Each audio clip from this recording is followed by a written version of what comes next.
I'm Paige, 34 years old, and 2 months ago, I woke up in a hospital bed to discover my newborn daughter was being cared for by a stranger, because my own mother chose a casino night over her grandchild.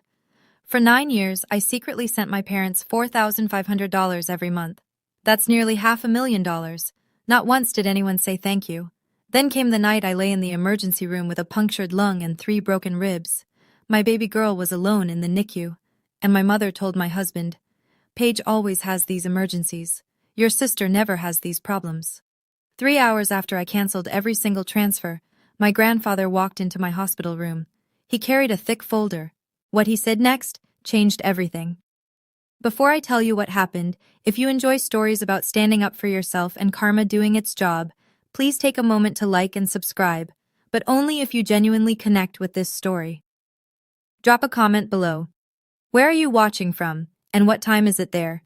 Now, let me take you back 9 years ago, to the day I made the first transfer that started it all. I was 25, fresh out of college. My first real paycheck had just hit my account, and I remember staring at the number like it was a miracle. Then my phone rang. "Paige?" Mom's voice cracked. She was crying. "It's your father. He had a small stroke." My heart stopped. "What? Is he okay?" "He's stable, but honey, we don't have good insurance. The medical bills, and we're already behind on the mortgage. They're talking about foreclosure." I gripped the phone tighter. "How much do you need?" "I hate asking you this. You just started working, but you're the only one who can save this family." $2,000 a month. That's what we agreed on. I set up the automatic transfer that same night. "One more thing," Mom said before hanging up. "Don't tell your father. He'd be so ashamed. This stays between us." I agreed. Of course I agreed. What kind of daughter wouldn't help her family? She never said thank you. Not that first night. Not ever. Instead, she said, "This is what daughters do." 3 days later, I scrolled through Instagram. Megan had posted a new photo. She was holding up a Louis Vuitton bag, grinning at the camera. The caption read, "Best mom ever. She knew I needed some retail therapy after my breakup." I stared at that photo for a long time. I almost called Mom to ask about it. Almost. But then I told myself, maybe the bag was on sale. Maybe Megan really was hurting. Maybe I was being selfish for even questioning it. That was the first lie I told myself. It wouldn't be the last. Year 3. The amount climbed to $3,500. "Megan wants to take an online marketing course," Mom explained. "She's finally found her passion. She wants to be an influencer." Year 5, $4,500. "The house needs repairs. Your father's health isn't getting better. You know how expensive his medications are." I never questioned it. I just adjusted my budget, canceled my gym membership, stopped eating out, took on freelance consulting work on weekends just to make the numbers work. Daniel and I had been dating for 2 years by then. He noticed. "Paige, when are we going to talk about buying a place together?" "Soon," I said. "I just need to save a little more." He didn't push. But one Thanksgiving, after we visited my parents, he asked me something that stuck. "Have you noticed your mom never asks how you're doing?" I laughed it off. "She's just busy." She spent 40 minutes telling everyone about Megan's Instagram followers. She didn't mention your promotion once. I didn't have an answer for that. What I did have was a memory. 4 years ago, my grandfather called me out of the blue. Grandpa Harold. Mom always said he was too busy to see us, that he didn't really care about family. But that day, his voice was soft, careful. "Paige, I need to ask you something. Are you happy? Is she good to you?" I hesitated. Something in his tone made me uneasy. "Yes, Grandpa. Everything's fine." He was quiet for a moment. Then, "If that ever changes, you call me. Promise me." I promised. Then I hung up and forgot about it. I shouldn't have. The pregnancy changed everything. I was 33 when I saw those 2 pink lines. Daniel cried. I cried. For the first time in years, I felt something shift inside me. I started doing math I'd been avoiding. $4,500 a month, times 12, times 9 years. $486,000. I could have bought a house. I could have started a college fund. I could have taken a vacation that wasn't just a long weekend. But I pushed that thought away. What mattered now was the baby. I called Mom. I have wonderful news. I'm pregnant. Oh, Paige! Finally! I was starting to worry you'd never give me grandchildren. I let that comment slide. I had something harder to say. Mom, I need to talk about the monthly transfers. With the baby coming, Daniel and I need to save. I was thinking maybe I could reduce it to $3,000 for a while. Silence. 10 seconds. 20. After everything we've sacrificed for you? Mom, do you know what medications your father takes? Do you know what they cost? I just thought. You thought about yourself. That's what you thought about. I didn't reduce the amount. Before I hung up, I heard Dad's voice in the background, quiet, tired. Linda, maybe we should let her. Robert, stay out of this. The line went dead. It was such a small moment. I almost forgot it. But looking back, I think Dad was already starting to crack. That night, I couldn't sleep. I scrolled through Mom's Facebook. There she was, just 3 days ago, at a spa with her friends. Cucumber slices over her eyes. Caption, Self-care Sunday with my girls. The same week she told me Dad's prescriptions were bleeding them dry. I stared at that photo until my eyes burned. Daniel found me crying at 2 a.m. What's wrong? Nothing, I said. Hormones. Another lie. They were getting easier to tell. 7 months pregnant, exhausted, still sending the money. Daniel sat me down one evening. He had a spreadsheet open on his laptop. I need you to look at something. He'd tracked everything, every transfer, every excuse, every time I'd said just one more month and then kept going. Paige, this is $486,000. Seeing it written out made my chest tight. That's 2 down payments on houses. That's Emma's entire college fund. That's 20 years of retirement savings. I started to defend it. But they needed, did they? He turned the laptop toward me. Your mom posted about a new living room set last month. Your sister just got back from Cabo. Your dad's medications somehow cost more than cancer treatment. I had no answer. I'm not telling you what to do, Daniel said quietly. But I need you to ask yourself something. If you keep doing this, what does our daughter learn? That her mother is an ATM? That family means giving until you have nothing left? I wanted to argue. I wanted to say he didn't understand. But he did understand. That was the problem. What if I stop? I whispered. What if they hate me? Daniel took my hand. Then you'll know. You'll finally know what you're worth to them. I wasn't ready to find out. Not yet. But the universe has a way of forcing your hand. 2 months later, I was lying in a hospital bed with a collapsed lung, my baby in the NICU, and my mother's voice echoing through my husband's phone. Paige always has these emergencies. Some lessons you learn the hard way. October 17th, Thursday, 9:47 p.m.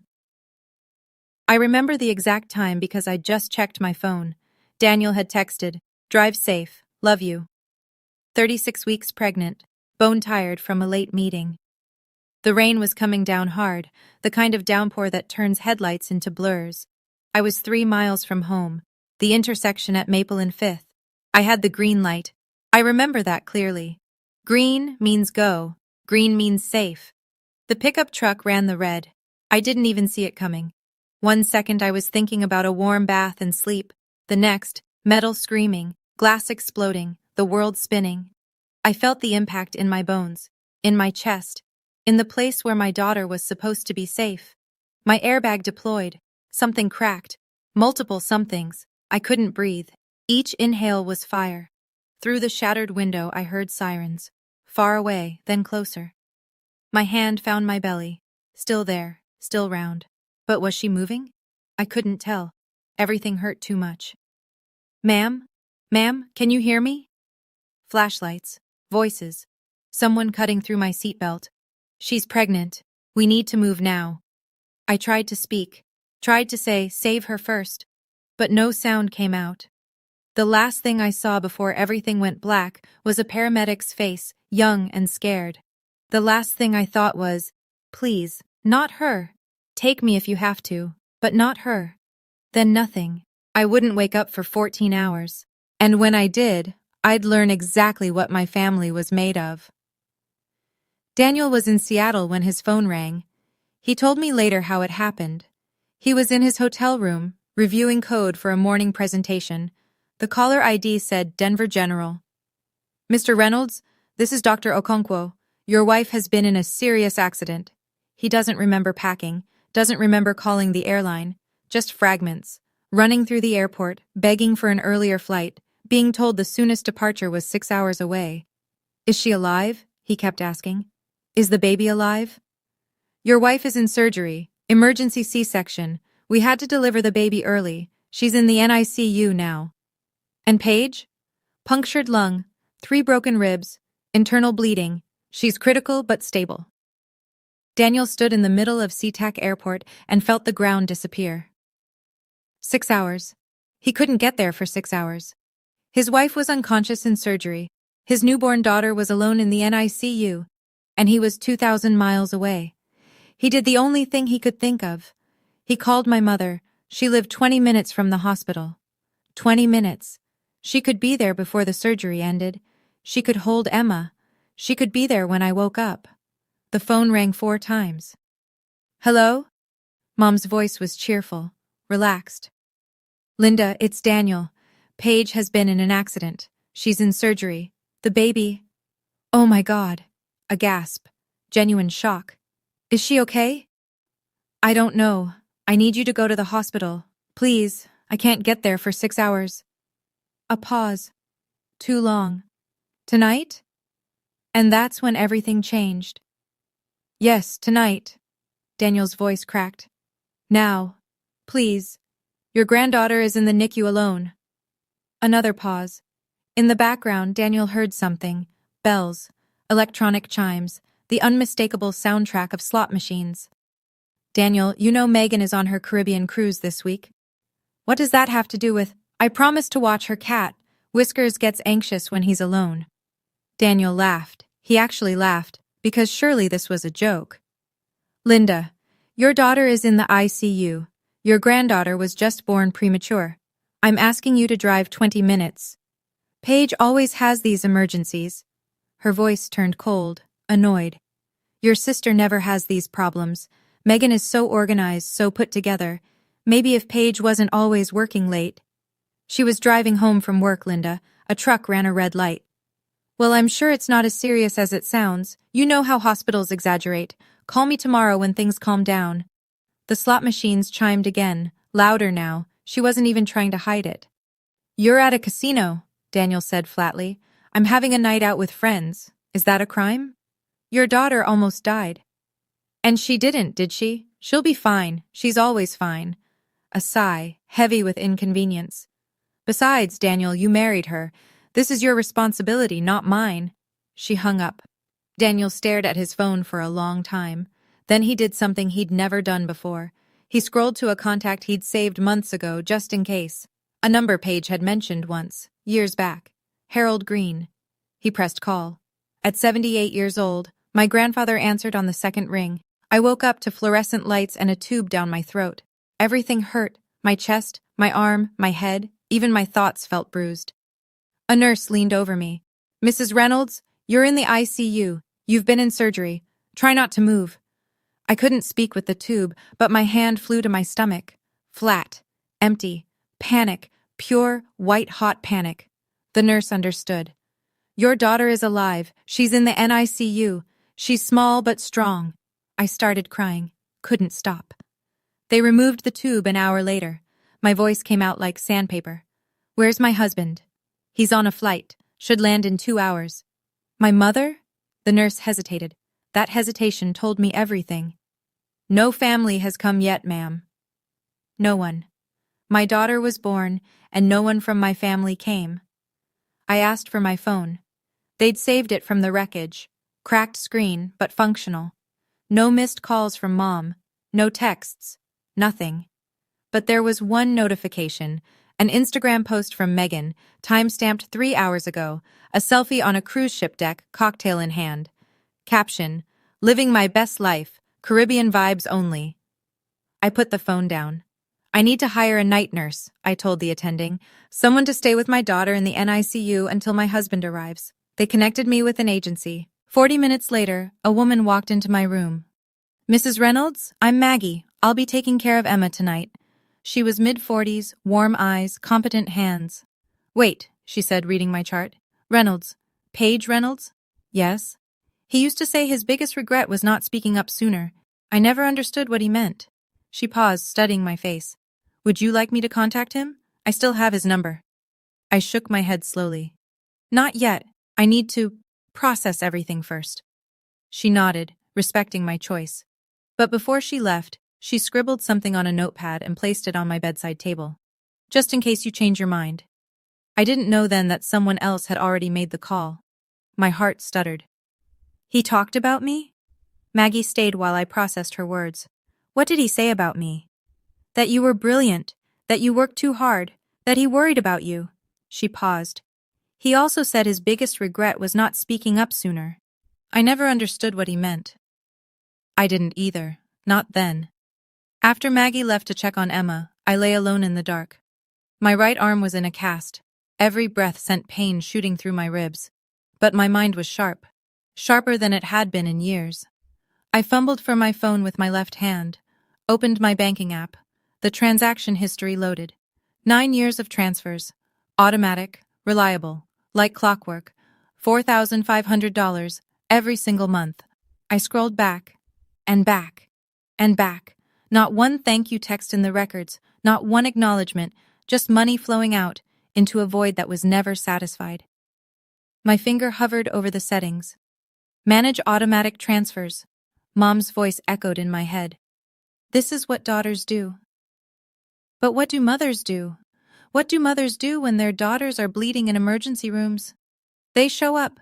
That's what they do. Unless they don't. I tapped the screen.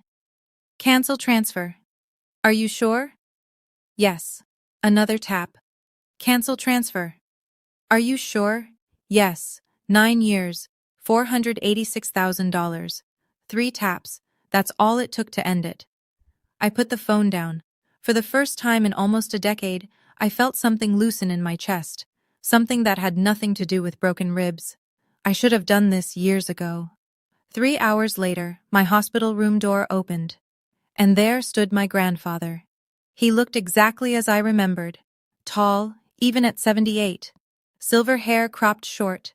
Eyes that missed nothing. The eyes of a man who'd spent 40 years reading people from a judge's bench. Paige. His voice broke on my name. My girl. I came as fast as I could. I burst into tears. He crossed the room in 3 strides and took my hand. My good hand, the one without the cast. His grip was warm and steady. I'm here now, he said. I'm here.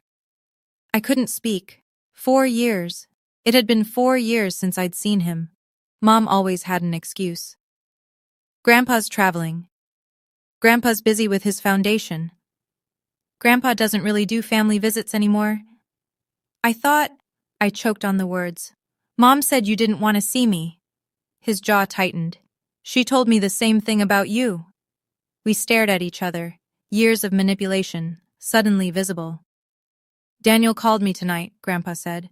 He told me what happened, what your mother said. Shame flooded through me. Grandpa, No, he squeezed my hand. You don't apologize. You have nothing to apologize for. He reached into his coat and pulled out a folder. Thick, manila, worn at the edges. Paige, I need to tell you something. I've known for a while now, about the money. My stomach dropped. What? The transfers, every month, for 9 years. He opened the folder. Inside were bank statements, my bank statements. I've been watching. How? I have my ways. A ghost of a smile. Old habits from the bench. I knew something was wrong, so I looked. I stared at the papers, every transaction, documented. Why didn't you say anything? He was quiet for a long moment. When he spoke, his voice carried decades of regret. Because I made the same mistake with your grandmother. I saw problems in our family and stayed silent, hoping they'd fix themselves. She died before I could make things right. He met my eyes. I thought, foolishly, that if I gave Linda enough rope, she might choose to do better on her own, that a mother's love would eventually win out. His jaw tightened. Instead, she used that rope to tie you down for 9 years. She failed, and I won't make the same mistake twice. Grandpa pulled a chair close to my bed. The folder lay open between us like evidence in a courtroom. $486,000, he said quietly. That's what you've given them. I nodded. Speaking felt impossible. Do you know what your mother tells people at family gatherings? I shook my head. That you're too busy for family, that you're selfish, that you never help out. His voice hardened. She stood in my living room last Christmas and told me you refused to contribute to your father's medical bills. My mouth fell open. That's not... I've been paying for everything. I know. He held up a hand. I know, Paige. That's why I started digging. He pulled out another sheet. An email chain printed. 3 years ago, your mother came to me. She wanted me to update my will, leave everything to Megan. What? Her argument was that you already have a rich husband and don't need the help. His laugh was bitter. Meanwhile, you were working 60-hour weeks and sending her enough money to buy a small house. I felt sick. Actually, physically sick. I didn't change the will. Not then. I wanted to see what she would do. He leaned forward. But tonight, Paige, tonight she showed me exactly who she is. Grandpa, I don't understand. How did you know about tonight so fast? He smiled, a real smile this time. Someone called me. Someone who's been watching too. The door opened. I turned, expecting a nurse. It was my father. Robert Martinez stood in the doorway, eyes red-rimmed, looking more broken than I'd ever seen him. I called him, Dad said. I couldn't stay silent anymore. Before I could respond to Dad, the door swung open again. Mom stood there in a silk blouse and full makeup. I could smell her perfume from across the room, the expensive one she saved for special occasions. I learned later what brought her here. Around 2 a.m., Grandpa had called her directly. His voice was ice. Your daughter almost died tonight. Your granddaughter is in the NICU, and I know exactly where you were, Linda. I know everything. That's when Mom realized this wasn't just about me anymore. This was about the inheritance. About Grandpa knowing the truth. About damage control. She hadn't come to see me. She'd come to manage the situation. She froze when she saw Grandpa already there. Dad, what are you doing here? Then she spotted my father. Her expression flickered. Confusion. Then something sharper. Calculation. She switched modes instantly. Her face crumpled into concern. She rushed to my bedside. Paige, my baby, I came as soon as I heard. I glanced at the clock. It was 3:47 a.m. The accident had happened at 9:47 p.m. 6 hours. Linda, Grandpa's voice cut through the performance. You came to the hospital at 4 in the morning. The accident happened 6 hours ago. Where were you? Mom's hand, reaching for mine, stopped midair. The traffic. I couldn't get away from... You were at the Desert Rose Casino, Dad said quietly. I tracked your phone. Mom's face went pale, then red. Then she smiled. That tight, dangerous smile I knew so well. Robert, how dare you? I was with friends. Am I not allowed to have friends? While your daughter was in surgery? Grandpa's words were ice. While your granddaughter was in the NICU? While your son-in-law begged you for help? Mom turned to me. Her eyes were pleading now. Paige, honey, you understand. I didn't know how serious it was. Daniel exaggerates. He always... Mom. My voice came out steadier than I expected. Stop. She blinked. I heard what you told Daniel. Paige always has these emergencies. This is your responsibility. I know exactly what you said. I looked at her. Really looked at her. Don't look at me for help, Mom. I can't save you this time. Okay, I need to pause here for a second. If you're watching this and you've ever had a family member who always had an excuse, who was never there when you needed them but expected you to drop everything for them, I see you. I really do. Let me know in the comments. Have you ever had that moment where you finally stopped making excuses for someone you loved? And if you're new here and enjoying this story, hit that subscribe button. Now, back to that hospital room. The silence in that hospital room was suffocating. Mom stood frozen between me and Grandpa. Her eyes darted from face to face, searching for an ally. Finding none, Grandpa reached for the folder. "Linda, I want you to see something." He pulled out the stack of bank statements and held them up. "This is every transfer Paige has made to your account over the past 9 years. Every single one." Mom's face drained of color. $486,000. Grandpa's voice was steady. A judge delivering a verdict. "Your daughter sent you nearly $500,000. She delayed buying a house. She worked weekends until she was exhausted. She gave up her financial security for you." That's not," Mom stammered. "Don't!" Grandpa's voice sharpened. "Don't you dare lie to me." He pulled out another paper. "You told me Paige was selfish. You told me she never helped the family. You told the entire extended family that she was too busy for everyone." He set the paper down. "You lied. For years." Dad stood in the corner watching. He looked old, defeated. "And you, Robert." Grandpa turned to him. "You knew, didn't you?" Dad's voice was barely a whisper. "Yes. And you said nothing." I was afraid. Dad's eyes met mine. "I'm sorry, Paige. I was a coward."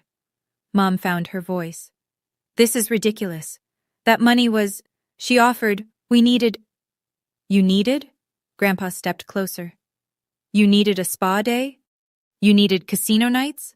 You needed to buy Megan a Louis Vuitton bag while your other daughter skipped meals to make rent?" Mom's mouth opened. Closed. Opened again. For the first time in my life, she had nothing to say. Mom's shock turned to fury. She spun toward Dad. "You!" She jabbed a finger at him. "You called him? You told him about the money?" Dad flinched but didn't back down. "Someone had to. How could you betray me like this, after everything I've done for this family?" "What have you done, Linda?" Dad's voice cracked. "What exactly have you done? I held us together. I managed everything. You managed to spend our daughter's money while telling everyone she was the selfish one." Dad's hands were shaking. I watched. I stayed quiet. I told myself it wasn't that bad. But tonight, he turned to me. His eyes were wet. Tonight, Linda was at the blackjack table when Daniel called.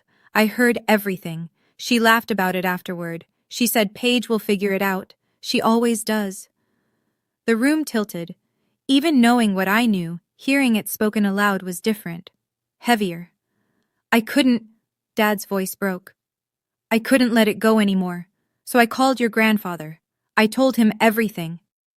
Mom stared at her husband like she'd never seen him before. "You're choosing her over me?" "I'm choosing what's right." Dad wiped his eyes. "For the first time in 30 years, I'm choosing what's right." Grandpa placed a hand on Dad's shoulder, a silent acknowledgement. Then he turned back to Mom. "Linda, I'm meeting with my attorney tomorrow. I'm changing my will." The color drained from Mom's face. "Dad, you can't...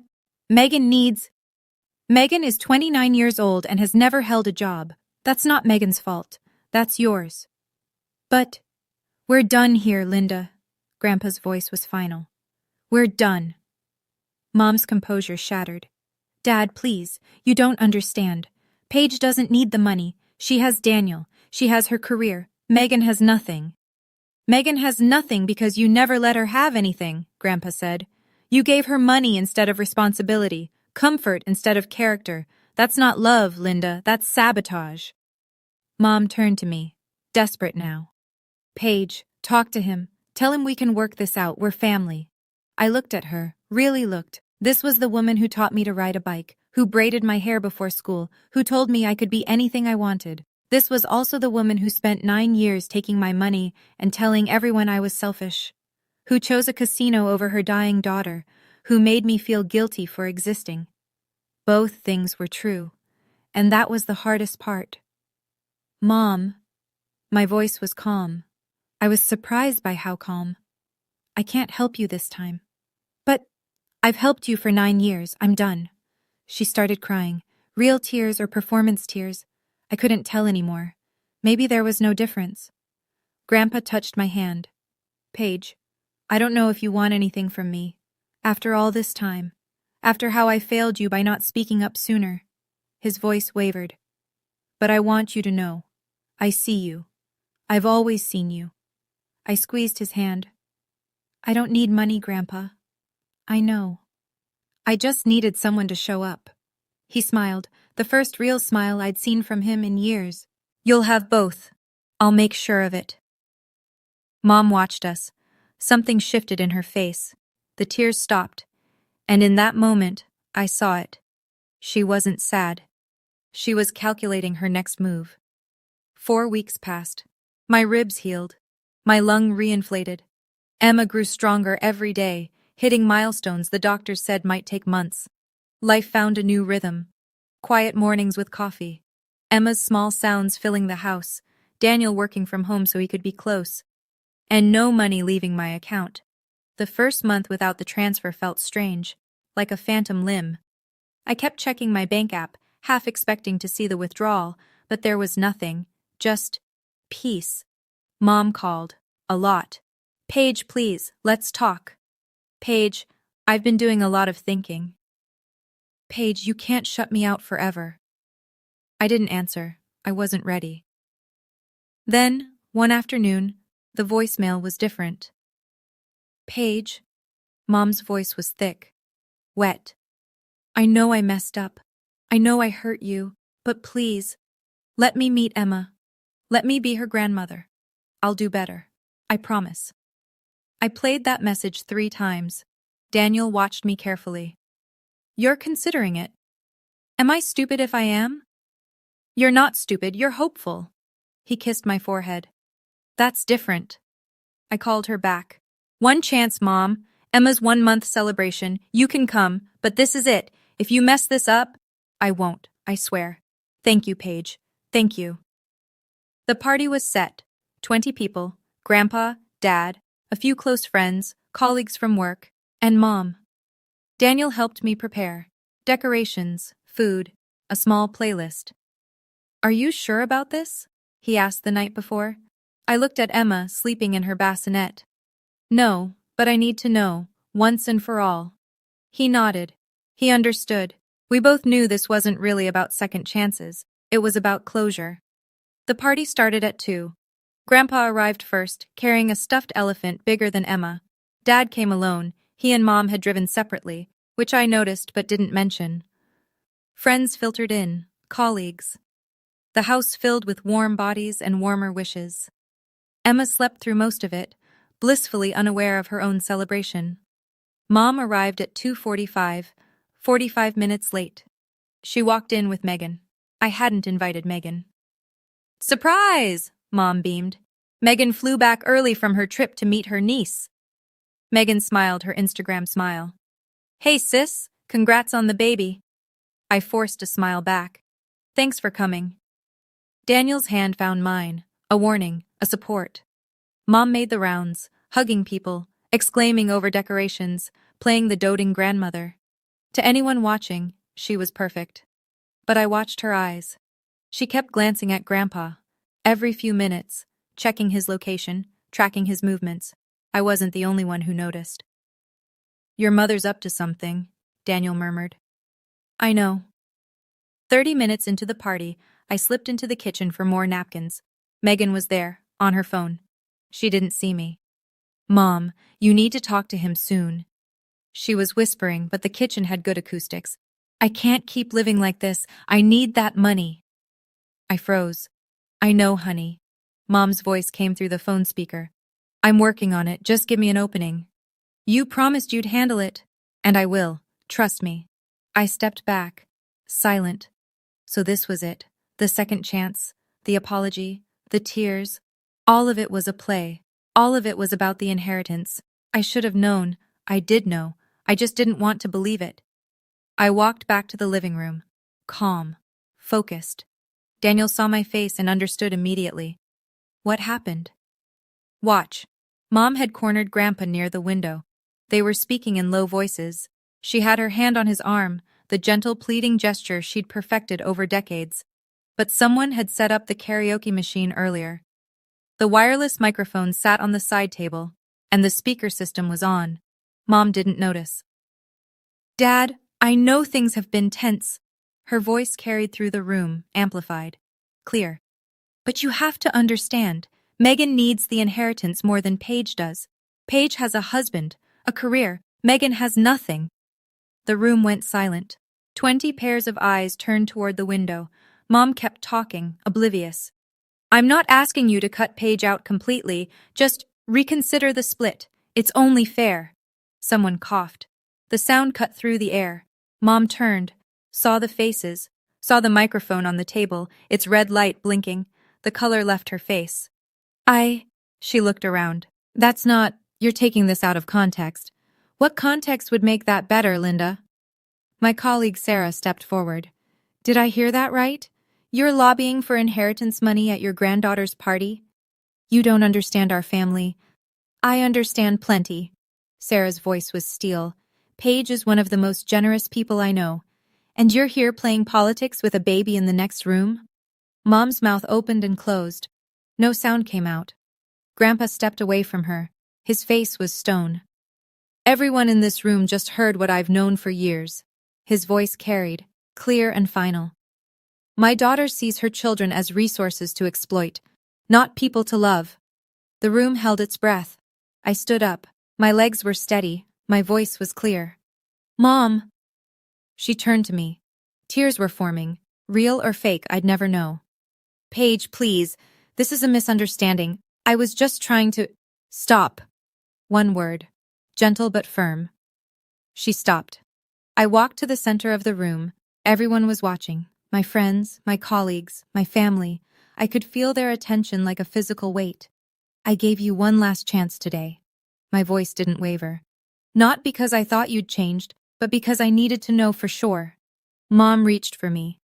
Paige, for 9 years, I sent you $4,500 every month.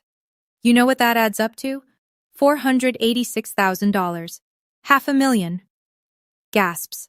Someone whispered, "Oh my God." While I was sending that money, you told everyone I was selfish, that I never helped the family, that I was too busy for you. I paused, let it sink in. The night I almost died, you were at a casino. Your granddaughter was alone in the NICU. You chose slot machines. Mom was crying now. Real tears, finally. And today, at my daughter's party, you're still thinking about money, about inheritance, about what you can take. I stepped closer. I'm not doing this out of anger, Mom. I'm doing this out of love. My voice softened. For my daughter. For myself. And honestly, even for you. Because someone should have stopped you a long time ago. I took a breath. From today forward, we're done. Don't call. Don't visit. We're done. The tears on her face streaked her mascara. She looked old, broken, and for the first time in my life, I didn't feel guilty. The silence after my words was absolute. Then Mom exploded. You ungrateful child, her voice cracked. After everything I sacrificed for you, I raised you, I fed you, I gave you everything. You took everything, Mom. There's a difference. Megan stepped forward. Everyone's overreacting.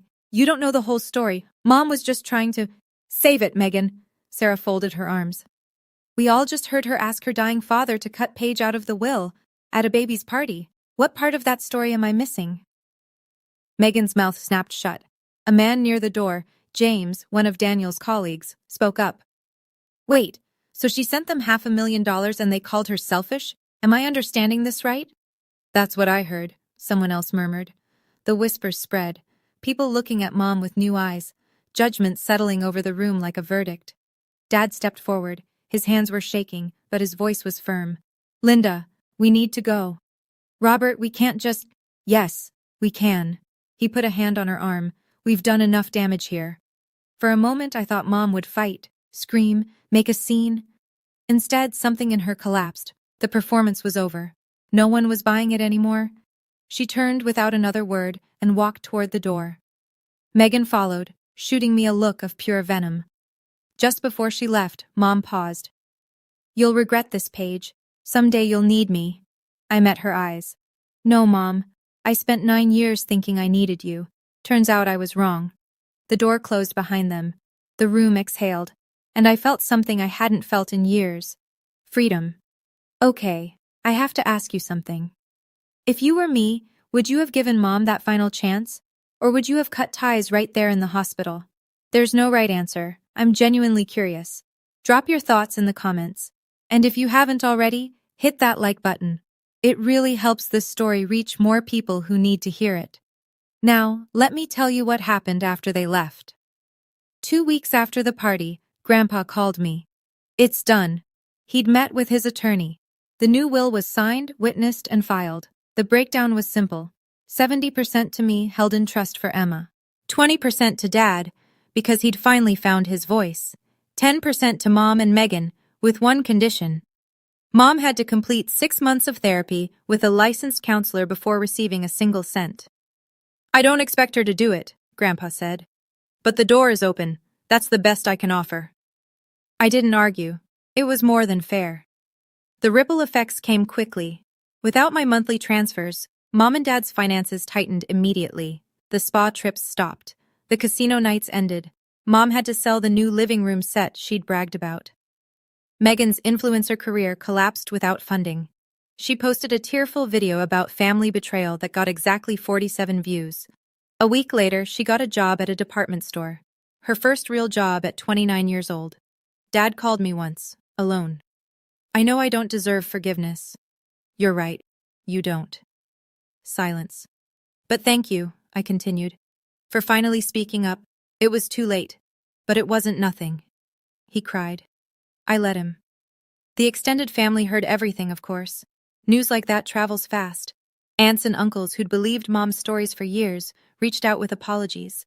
Some I accepted, some I didn't. And my bank account? For the first time in nearly a decade, I watched it grow, $54,000 a year.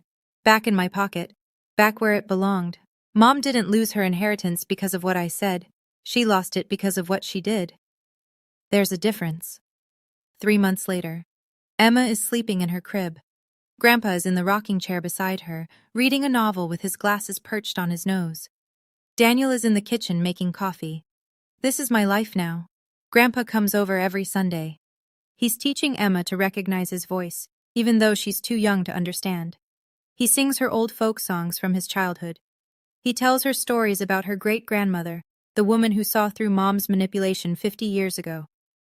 She would have loved you, he tells Emma. She would have spoiled you rotten. I watch them together and feel something heal. The money from the canceled transfers has already made a difference. We paid off the mortgage early, started a college fund for Emma.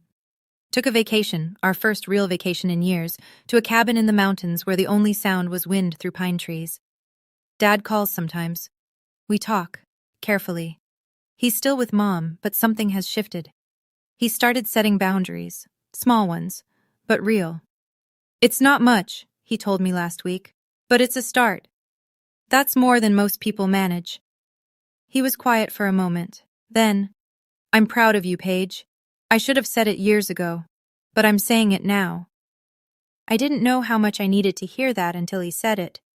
Healing isn't linear. Some days I reach for my phone to call Mom. Force of habit, 9 years of muscle memory. Then I remember. The mom I wanted to call never existed. The real one chose a casino over her dying daughter. The real one called me selfish while spending my money. That mom, I don't miss at all.